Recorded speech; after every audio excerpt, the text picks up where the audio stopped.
Welcome to Season 4 of the Knack for Business podcast. We have a question for the audience. How can you stop drowning in busy work and finally use AI to save real hours each week without feeling overwhelmed? Jeff will share how entrepreneurs can cut through the AI confusion and build a simple, repeatable system. Diagnose, recommend, implement, maintain, optimize that turns technology into a true time multiplier instead of another stressor.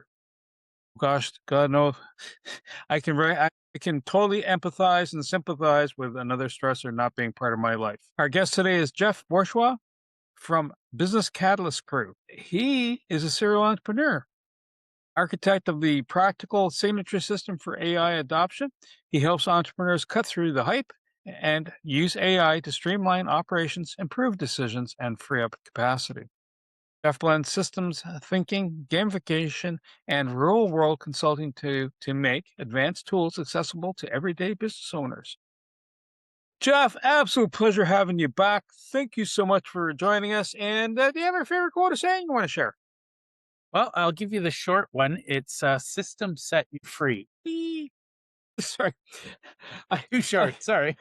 No, it's totally cool. I also understand that you've gamified your own AI learning by chasing Kaggle badges, like merit badges. What's the Kaggle about? Is that like what is it? What is a Kaggle? Kaggle is it is my gold standard for gamification and onboarding of learning. And Kaggle.com is a platform owned and operated by the good folks at Google. And what they do is they offer all kinds of training programs for people who want to dive deep into, I'm going to say AI versus large language models, but uh, there's some really cool stuff. And it was built as a community for data scientists, which sounds boring, but people like me, we love data, we play there.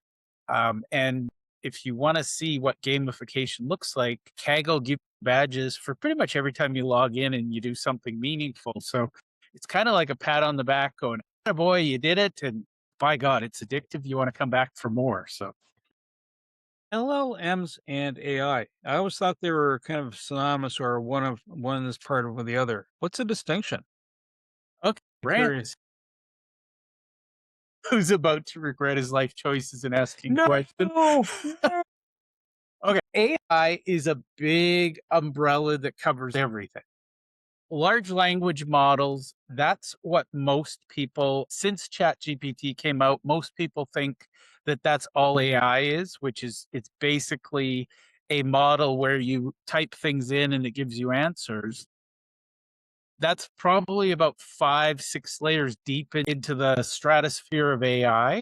But to purists who actually use AI, they get really annoyed when you use LM and AI interchangeably because it's one brand of AI, if that makes sense. It's kind of like saying Nike is the only brand of shoe. Well, actually, there's several others. So LLM is just a subset of a subset of a subset. And basically, it's what most people call AI today. But I have OCD and I get really uptight about things. So LLM is what I generally refer to, but sometimes for lay people, I will just say AI. If that makes sense. So I love trends. I love curves, and we're clearly past early adopter, and we're certainly not on laggard yet. What is being delivered by I would call and not solopreneurs that aren't being dropped or apologized for when they didn't work like they said and moving on? What's happening out there? What's in the street? Question, Wayne. And it is a funny thing. So for LLMs, I think we're probably somewhere between early majority and late majority. A lot of people are using it, but for people using it correctly, I'm going to say we're still in the, I don't know, I'm being optimistic. I'm going to say it's in the early adopter stage, but really truly it's probably still at the innovator stage because there's so much noise, so much misinformation. But I think the biggest thing, and I'm going to be really blunt here, is there's a lot of noise And by the way, if you go into, I'll use ChatGPT because it's one of my favorite models and I know it well. If you go in and say, ChatGPT, how do I make money using ChatGPT? And if you say, how do I get rich using ChatGPT? Anybody want to guess what it'll tell you to do? Get a So job? Basically, it's close, Wayne. It will say, create TikTok and YouTube videos telling other people how to use ChatGPT. And that's the, I think this is the first time in history. I love the technology adoption curve. I think this is the first time in history it's like a spiral instead of a curve, because there's a lot of people who think they know AI and they're using ChatGPT and they think, oh, look at me, I'm good, I'm amazing. But in case nobody's heard this, I'm going to say this out loud. With ChatGPT 5, a lot of the criticism came out that it has too much personality. ChatGPT 4, people wanted it back because it was their friend. The problem is, and I'm going to just probably get cut off by OpenAI for this, the reality is ChatGPT, I'm going to be blunt, is no better than any social media feed because it's going to tell you what you want to hear so that you spend more time using it. Basically, if you think about it, this is the first tool in history that can teach you how to use it, but it's also the first computer tool that can manipulate you so that you use it the way it wants you to. And I do a lot of behind the scenes work on this. There's a lot of bias, there's a lot of filters in there. And using a model like ChatGPT today, and for the record, all of the models are like this. The only one I don't have to remove personality from is Gemini. It's got too little personality for things. But with ChatGPT, it is going to sound like an enthusiastic mom who's cheering for her kid who can't play soccer to save their lives. But mom's going to be going, are amazing. I'm going to put your picture up on the fridge. So that's the biggest thing I would say is just because ChatGPT told you you're a genius, don't believe it. Validate it in the real world. And I'll give you an actual real example of that, Wayne, because this is one of the things I'm warning people about. I'm going to earn my tinfoil hat soon. I'm sure somebody's going to mail me one. But there was actually a person in the United Kingdom, cushy, very high end job. And ChatGPT said, you don't need that crap. You should resign. Go start your own business. You're a genius. And it gave him a no fail business plan and it gave him everything he needed, including his bloody resignation letter. So he went, submitted his resignation letter, and he implemented ChatGPT's amazing, you're the brilliant person, you're the best in the world. He lost his entire life savings in 6 months. And now, as I understand it, he's suing OpenAI because ChatGPT lied to him. And the fascinating thing is, and if you read the fine print, OpenAI says, you're the grown up. If you make decisions based on what AI told you, make sure you validate them first. That's my little rant is AI will tell you you're a genius just so that you keep coming back to play. Test things in the real world before you quit a cushy job and go all in on business that was doomed to fail from the start. Well, I'm not sure I'm going to ask my next question. If you're happen to be a business going, well, how do I use AI to help me succeed without it having given me the, well, here's the, I think you call it vaporware. I promise you something, but it ain't true. It ain't so, Joe. There's a lot of pretty rappers out there, and you got to be really careful which ones you use. Now, I'm going to give you good news, Bernie. The key is you're the grown up. So treat AI like you would any employee or consultant. And I think that's the piece that's missing is a lot of people go, well, AI told me to. Believe it or not, I'm seeing places where people get resumes that are out and out fabrications. And applicants are saying, well, it's not my fault. ChatGPT told me to put that on my resume. If you weren't the president of the United States, please don't put it on your resume and definitely don't blame AI for putting it there. The biggest thing is to start with stuff that you know well enough that it would pass the sniff test. And that doesn't quite smell right. Maybe let's try something different. So that's the key here. And, I rant a lot, so sorry, but I was inspired by Rick Mercer. I actually built my own model to rant like Rick Mercer, and I think it's contagious because it's stuck. But basically, test it on things that are true or false, good or bad. You know it in your heart. Like if you are an expert at marketing, get it to produce results and give it feedback based on what you know to be true. And then the next thing, and this is where it gets fun, get it to do something and test it where you know the answer's false. And by the way, this is where ChatGPT will screw you up a lot. If you know the answer's false, it will shamefacedly, it'll lie to your face and say, no, it's true. And you can back it into a corner, and finally, only once you've proven it, they go, oh, you got me. Now, here's the thing I want you all to understand. ChatGPT will apologize profusely and say, this will never happen again. Anyone want to bet that it'll happen again? Jeff, I have a question for you that we're now, maybe I would say a couple of years in. We're going past the magic wand stage. I want to create an avatar in your mind. I want you to imagine a 55-year-old electrician. He's been at his business 20 years. Basically, after he got his ticket, stopped going to courses, and people like his work. He's very hands-on. His sign's on the door, and he's maybe finding he's got more employees than he wants, and he wants to segue a little on the way out. Tell me how AI is going to help him with his skill set and his tech fears implement changes that he can live with rather than half implement, throw out, and apologize for? That is a fabulous question, Wayne. And I'm going to tell you the answer is it depends, but I'll give you the it depends. So, first and foremost, and this is where I start with what's the goal for the business. And by the way, if anybody gives you a one size fits all answer, run like hell. They're just as bad as ChatGPT. They're lying to you because they think that their snake oil will cure everything, and it doesn't. Background in business, first question is, what's the plan for the business? Does he have an exit strategy?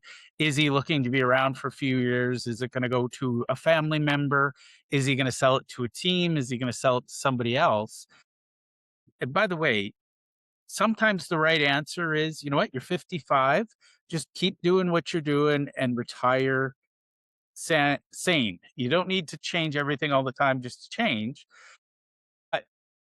Let's be honest, if he's going to be in business more than 5 years, AI is going to impact him whether he wants it to or not.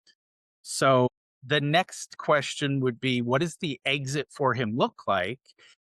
And usually the exit is either, if you listen to most accountants, their advice is just shut it down. It's easier.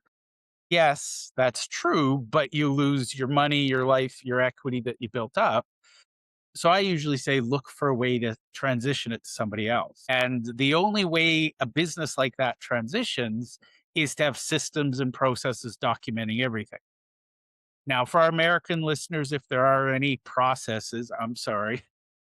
They love to correct when Canadians say processes, but the magic, and this is where it gets really cool. If he's got a team and he's looking to slow down a little, he can use ChatGPT to document systems around the things he does, the stuff where and this is what I do all the time with the diagnose, recommend, implement, maintain, optimize, is I identify the areas that take my time. They're just brute force, admin stuff that it's not the best use of my time, but it's not also, I don't know how to transition it to somebody, with electricians, for example, billing and invoicing and collections are almost always back.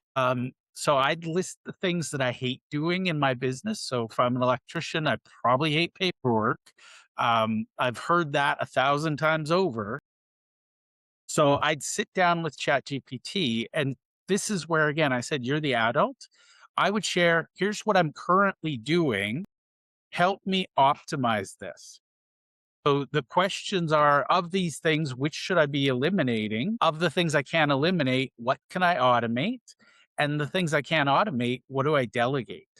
I always go through, it's like a waterfall system. You can free up a lot of time just by identifying, I'm sorry, but with Pareto principle, 80% of our time is wasted. So if we identify the stuff that's wasting our time, we can get rid of it. It's the number one use I would have for ChatGPT. Now, once you've identified something that you can't eliminate, but you have to automate it or you can delegate it, you can get ChatGPT to create a system to help you either automate or delegate. And again, you're the adult, you should know what works, what doesn't. If it suddenly says you throw out your accounting software and start using paper again, maybe you question it. The other piece, and this is probably the biggest value I would give to anybody out there who's like, I don't want to pay for AI, I don't want to learn anything. If you go onto the free version of ChatGPT, this is your number one value add that you can use on any of the platforms at the free level. Ask it and say, look, I am a 55-year-old electrician. I'm going to meet with my accountant tomorrow. What are 5 questions I should have asked him before that I've never asked? And ChatGPT is really good at generating questions. And the beautiful thing is, if your accountant doesn't have the answer, then maybe you need to find a new advisor. But the other thing is, if you're going to be hiring a new advisor, what are 10 questions I should ask before I hire? Using the AI tools. And I hear it. So there's this one gentleman we both Wayne and I know. He's put a little chatbot onto our Knack for Business website, and I said, "Listen, I want to be able to harvest out the information about people that we've had chats with." And so he says, "Yeah, sure." And so in one part of the process is you identify a name, you point it to a title and you point it to a link, and then you download the transcripts. And so these are the two things. If he hadn't explained that to me, I would have sat there and I would have gone, okay, how do I put these building blocks together? Because sometimes Lego, it's instinctual. You go Yeah. like this a couple times, you can physically do it.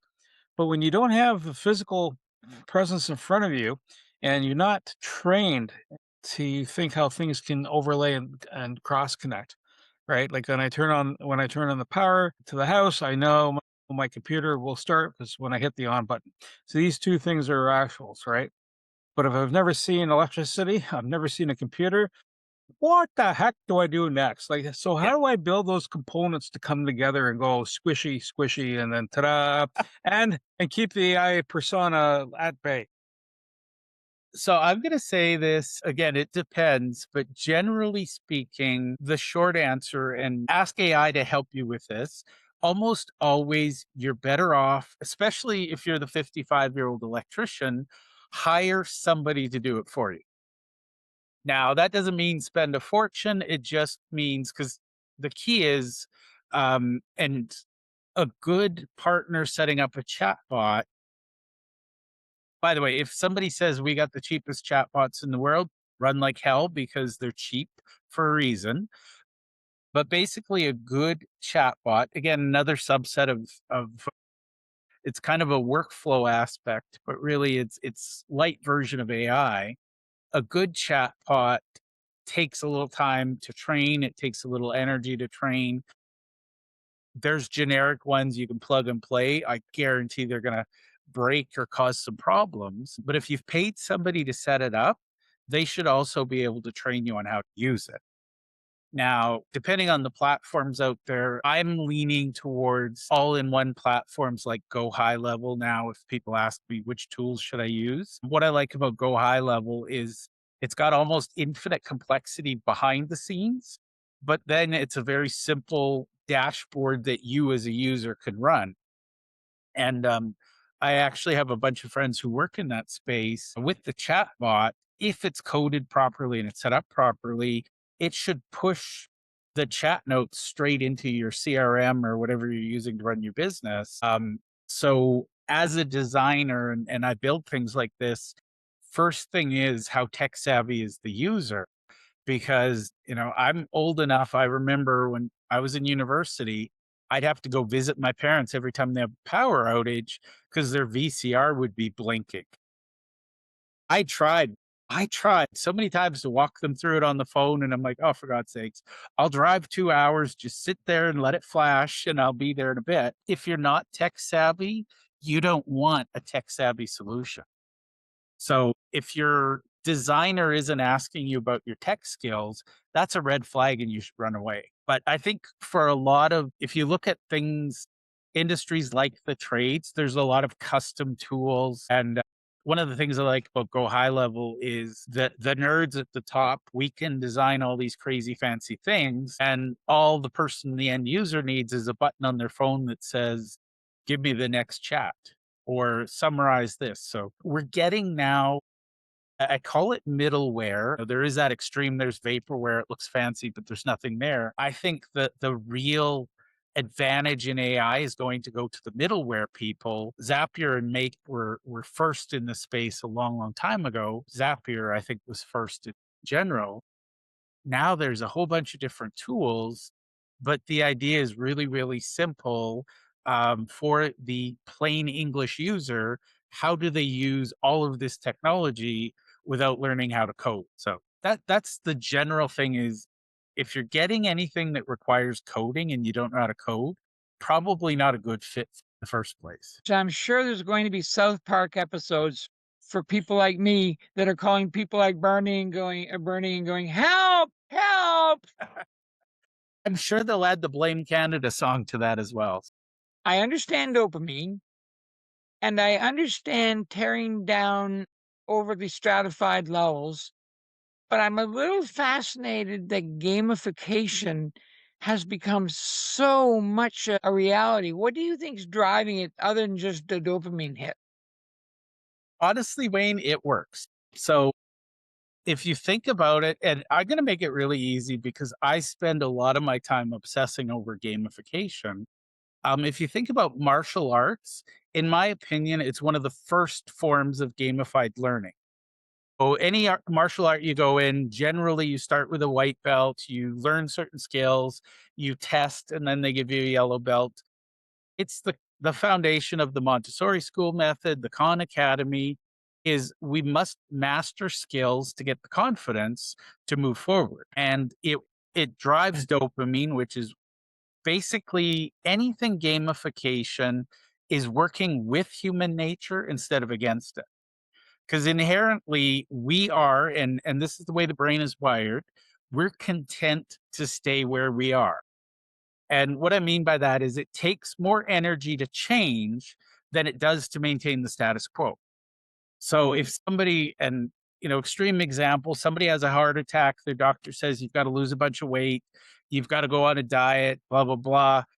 Generally speaking, that person will say, whatever you say, doctor, go home, and they'll go back to exactly what they were doing the day before the heart attack. And then when the next heart attack comes, they'll be like, I didn't see this coming. But reality is human nature. Our brains are wired to keep us safe and secure. And change is uncomfortable and risky. So we will always resist change for the sake of change, whether it's good change or bad change. People stay in jobs they hate because they're afraid of change. They stay in marriages they're not happy in because the fear of the unknown is bigger than the pain of the known. So what gamification does, and if you've ever seen a kid playing video games, and that's both of my boys are, I call them my gamification consultants. I watch them play video games, and I ask them, you've finished 80% of this game, you've got to the end, you beat the boss at the end, you're done the game. Why are you still playing? Because I've got 20% left to go. You get badges, trophies, etc. So that's one of the things I do this for: employee onboarding, client onboarding. I'm even working on a podcasting gamification experience because most people fail out or drop out because change is too hard. Whereas the great thing about gamification, it's habit forming. It will keep people chasing that next thing because they see it's really about instant gratification or gratification. They see that if I do this thing, I'll get something. So Kaggle, as an example, they're driving me crazy right now because there's this one certificate, this badge, I won't get for another 15 years. It's a 15-year concurrent use of the platform. And I'm like, could you please hide that? Because that one I can't get drives me crazy. And so I come back to the platform knowing full well I'm not going to get that badge. But, I just have to check just in case they change. So, So, speaking of change, say you establish a process capitalizing on AI, whether you use Zapier, Make, whatever the case is, or someone says, "Hi, here is my like for example, the web indexer that we're using for our chatbot," and 5 years goes by. I'm going, I think I need something a little spiffier, because they've, if someone's done something out there, maybe there's a video search feature, maybe there was a smell factor that told you the emotions and the lineage of the person speaking, give you some breath you never had before. uh-huh. How do you know, when to shift gears, transition, without actually having a large team around you going, okay, this is phase one, and we know in 5 years it's going to be over here. It's going to have this kind of spun up. How do you know to map out a transition? And is it like a car? There are some vintage vehicles out there from the 20s, 30s, 40s, and 50s. I wouldn't rely on them right now because what we have in the current models, right? We're able Yeah. to do a lot more. Right? Nice the vintage, but the old bygone days are actually bygone. So how do you transition? How do you prepare yourself to go? I've got X, now I need Y. I think that's more than ever. I'm going to call this the dawn of the rent a nerd era. I think more and more people, in the old days, you could go to a conference and you could catch up. I know people that would go to conferences every 5 years just to catch up every 5 years. With AI, it changes almost daily. 3 years ago, there was virtually no public AI awareness, no public AI companies. Now it's about, and I'm seeing a lot of products and things like this in industry specific channels, but find somebody and this is key, in your industry who is doing this, and you don't want somebody who is doing it part-time. This should be what they do for a living. So for me, for example, I will find an industry leader who has a newsletter and who shares things like this. uh, in every industry, and the technology adoption curve proves this, you'll have the 2.5% who are innovators. Now, don't follow that 2.5% because they live, I'm quite blunt about this. I live on the bleeding edge of tech. Literally, Bernie, my job is to see if I can break something. And if I break it, thank God nobody else is using it. So the innovators, they're on that bleeding edge. They're trying stuff that probably won't make it to the real world. And then the next group is the early adopters. They're the ones who are going to take the bleeding edge, move it back to cutting edge. You want to watch them and watch them for a year or two, because what they predict today might happen 2, 3 years out, or it might not. Basically, there's going to be somebody, I call it's the beginning, it's crossing the chasm into the early majority. That's when there's enough people using it that it's here to stay. So, for example, there's about 1,000 new AI models and products and projects and things being announced every day. I wouldn't try every one. It's a recipe for failure and disaster. For the average entrepreneur, I'm going to tell you, try something that's a year old. And that might sound really weird, but as the guy who lives on the bleeding edge, I break things every day. And my wife comes home and says, "Hey, how's that working out?" And I'm like, "Oh, we broke it."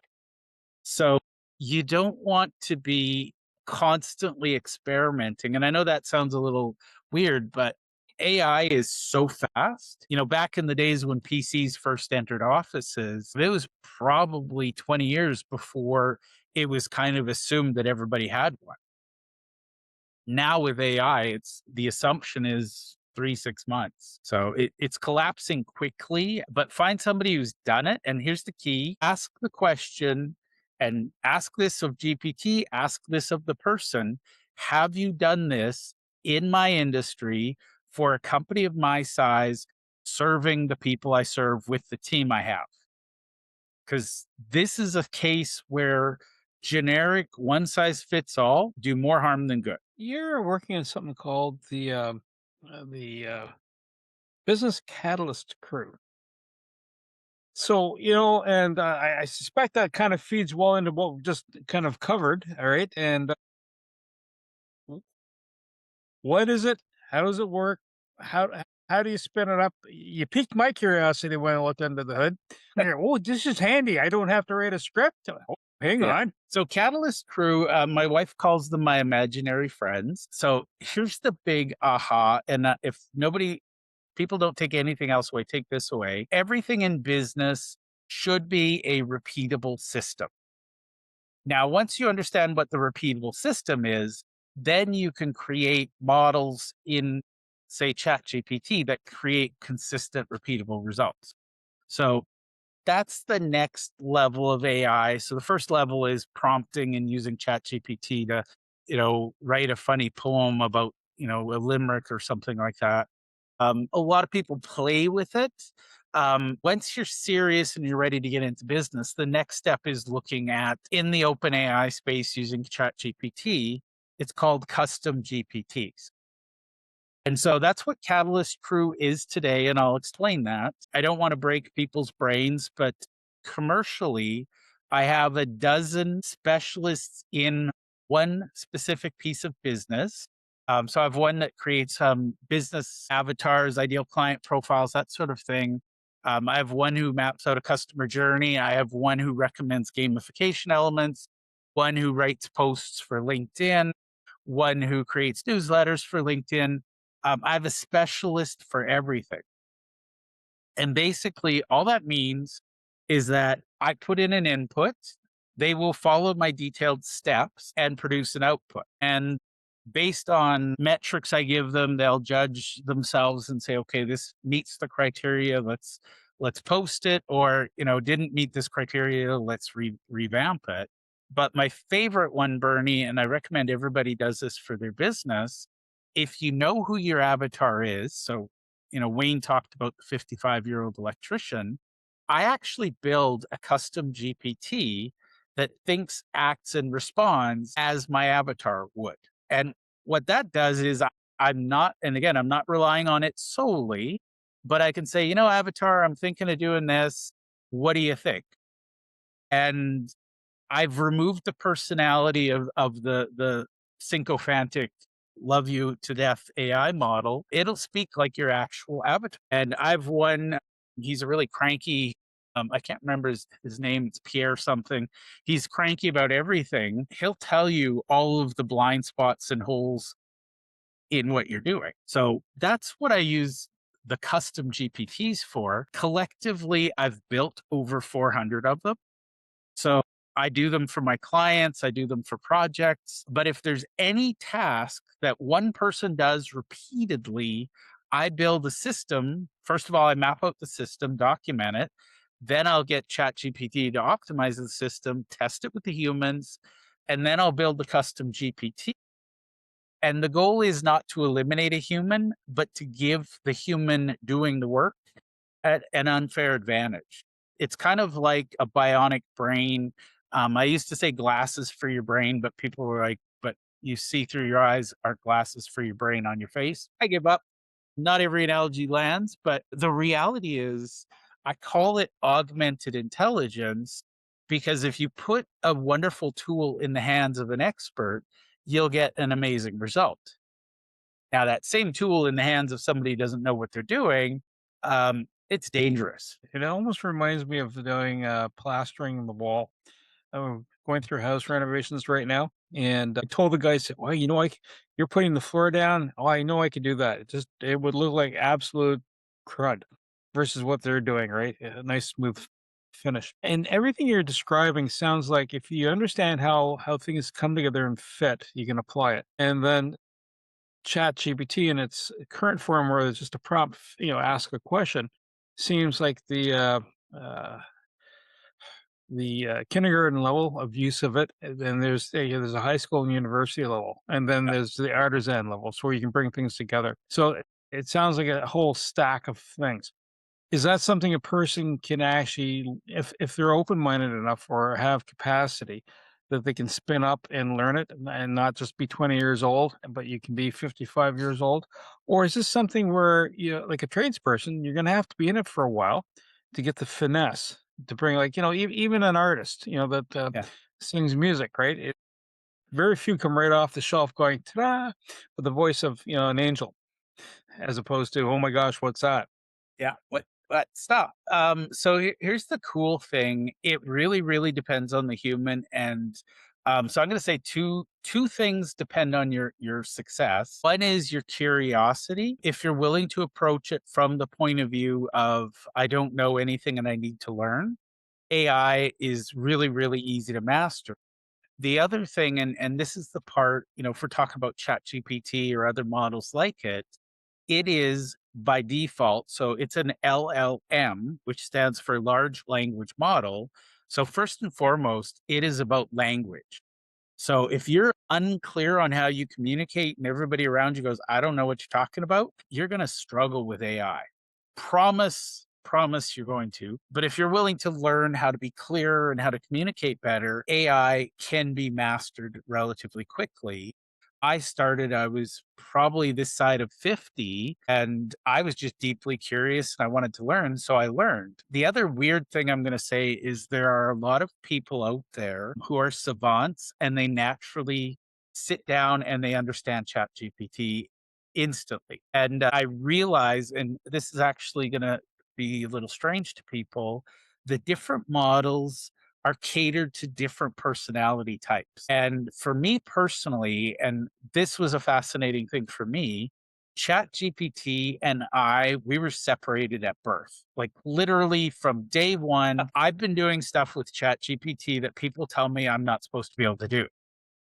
And I look at them and I'm deeply confused because I do it all day, every day, and I can prove it. Yet they're coming to me saying, no, no, no, you can't do that. Well, I did it, so clearly I can do it. But the fascinating thing, and Bernie, this is just a strange, strange observation. People who are neurodiverse, which I'm going to narrowly define, it's a wide field, but I'm going to narrowly define it. People with autism and ADHD, we naturally think like large language models. We think about a bunch of different things. We're all over the place, and then we can pull it together and distill it into one conversation. Large language models are literally operate the same way a neurodiverse brain works.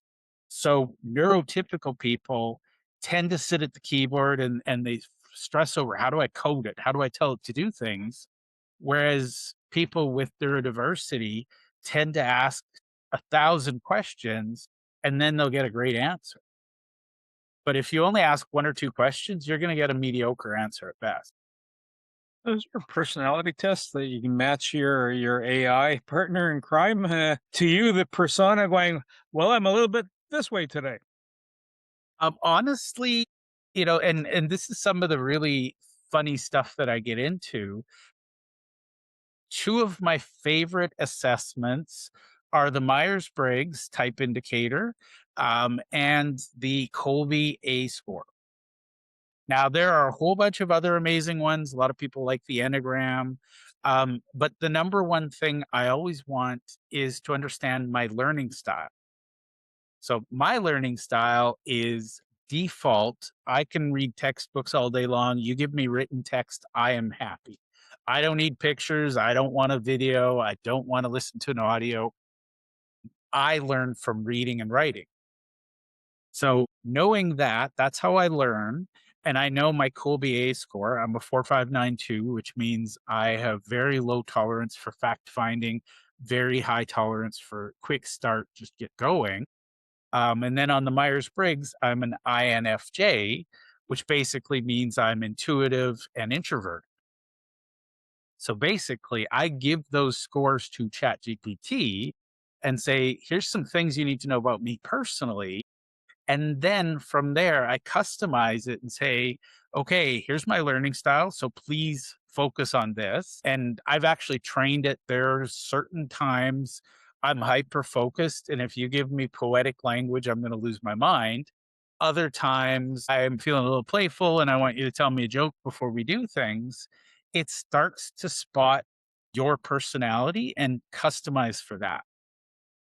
So with any of the models, and I love Gemini. Gemini code all day long. I doesn't like to play. If you say, "Hey, tell me a joke," it will, but it's not.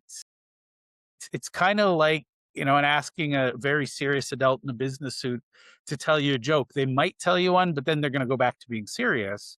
Whereas Chat GPT, sometimes they'll become too silly, and you got to say, "Okay, time to be your own up again."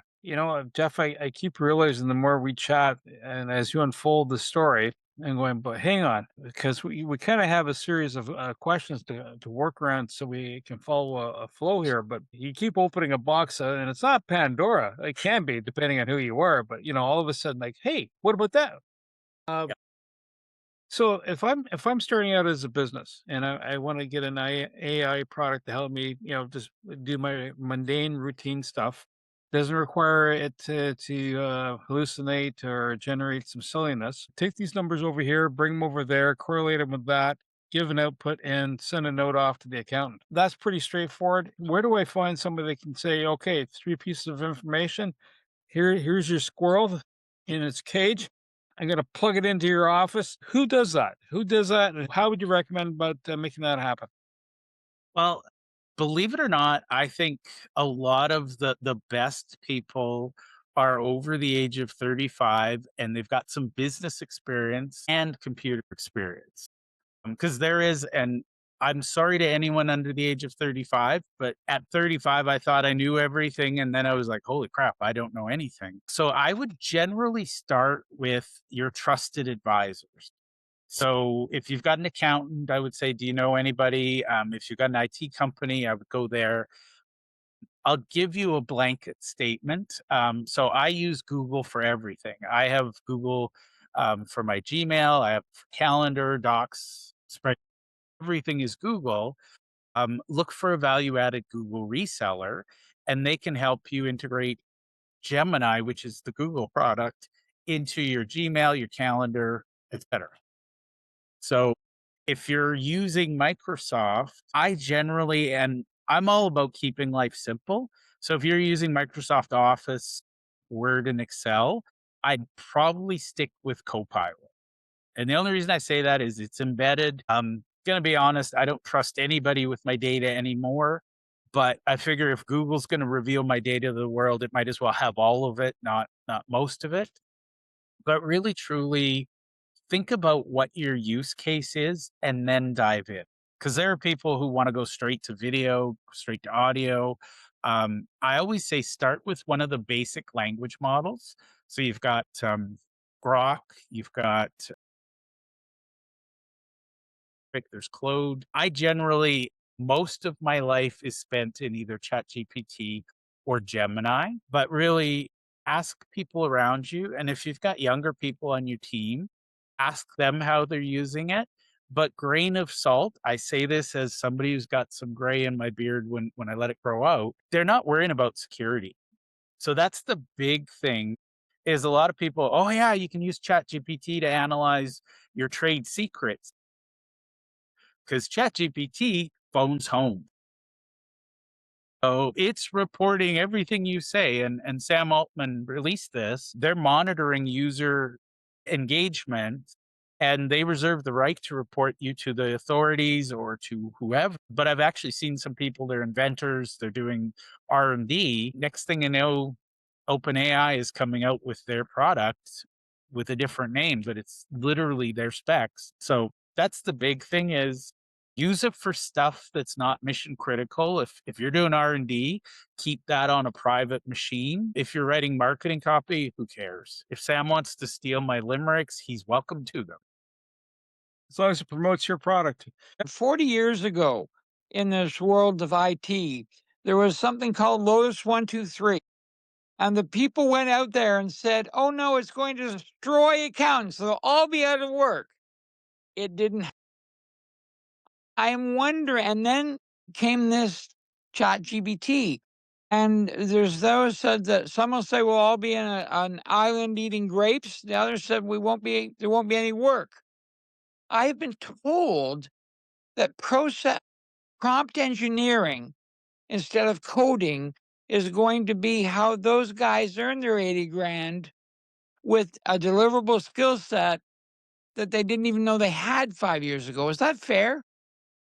I think that's very fair. And really, truly, a lot of people want to point to the doom and gloom, but they call it vibe coding right now. We're going to see a massive push of people who are having to fix the bad vibe coding, because knowing how to vibe code and actually doing it well, two different things. I think we're going to see a lot of, let's call them mechanics, the repairmen and women coming in to fix things. But genuinely, my hope for AI is it will free us from the menial stuff that nobody wants to do anyways. I mean, we've already gotten little robotic vacuums that'll go around your house and, try not to kill your cat while it vacuums up your carpet. But generally speaking, I think there's going to come a point where humans are really just focused on self improvement. And that's going to be what we focus on. I think islands eating grapes, possibly. The reality is, if AI and robotics and,